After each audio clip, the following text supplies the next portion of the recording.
ഈ 2021 പ്രളയത്തിൽ തകർന്ന മുണ്ടക്കയം വെള്ളനാടി വള്ളക്കടവ് പാലത്തിന്റെ പുനർനിർമ്മാണം വാഗ്ദാനങ്ങളിൽ മാത്രം ഒതുങ്ങുകയാണ്.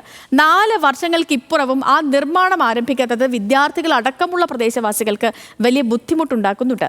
വെള്ളനാടി പാലത്തിനോട് അധികാരികളുടെ അവഗണന അവസാനിപ്പിക്കണമെന്നാണ് ഇവിടുത്തുകാരുടെ ആവശ്യം.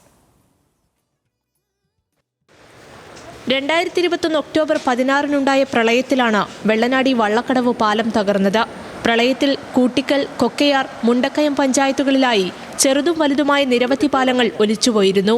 ഇവയിൽ ഒട്ടുമിക്കതും പുനർനിർമ്മിക്കുകയോ നിർമ്മാണ പ്രവർത്തനങ്ങൾ നടക്കുകയോ ചെയ്യുന്നു. എന്നാൽ വെള്ളനാടി വള്ളക്കടവ് പാലത്തോട് അധികാരികൾക്ക് അവഗണന മാത്രമാണുള്ളത്. 4 വർഷങ്ങൾക്കിപ്പുറവും പാലം പണി ആരംഭിക്കാൻ പോലും സാധിച്ചിട്ടില്ല. പ്രളയം നടന്ന് 1 വർഷത്തിനു ശേഷം വെള്ളനാടി പാലം പുനർനിർമ്മിക്കുന്നതിന് 50 ലക്ഷം രൂപ അനുവദിച്ചെന്ന് സ്ഥലം MLA പ്രഖ്യാപിച്ചിരുന്നു.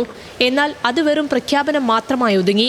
പുതിയ പാലം നിർമ്മിക്കുന്നതിന് 2 കോടി രൂപയോളം ചെലവ് വരുമെന്നതിനാൽ പാലത്തിന്റെ നിലവിലെ തൂണുകൾ നിലനിർത്തി നവീകരിക്കാനായിരുന്നു പദ്ധതി. എന്നാൽ ഇപ്പോഴും തൂണുകൾ മാത്രമാണുള്ളത്. പാലം തകർന്നു കിടക്കുന്നത് തോട്ടം തൊഴിലാളികളും വിദ്യാർത്ഥികളും ഉൾപ്പെടെയുള്ള പ്രദേശവാസികൾക്ക് വലിയ പ്രതിസന്ധിയാണ് ഉണ്ടാക്കുന്നത്. സ്കൂൾ തുറന്നതോടെ മുരുക്കുംവയൽ, കണ്ണിമല അടക്കമുള്ള സ്കൂളുകളിൽ പഠിക്കുന്ന വിദ്യാർത്ഥികൾ കിലോമീറ്ററോളം അധികം സഞ്ചരിച്ച് സ്കൂളിലെത്തേണ്ട അവസ്ഥയിലാണ്.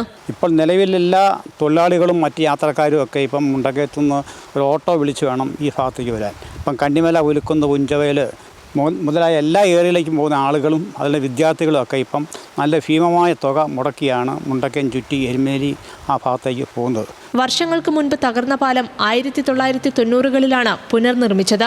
ഇപ്പോൾ പാലം തകർന്ന് 4 വർഷത്തോടടുക്കുമ്പോൾ 90കളിലേക്കാൾ പരിമിതമാണ് തങ്ങളുടെ യാത്രാ സൗകര്യമെന്ന് നാട്ടുകാർ കുറ്റപ്പെടുത്തുന്നു.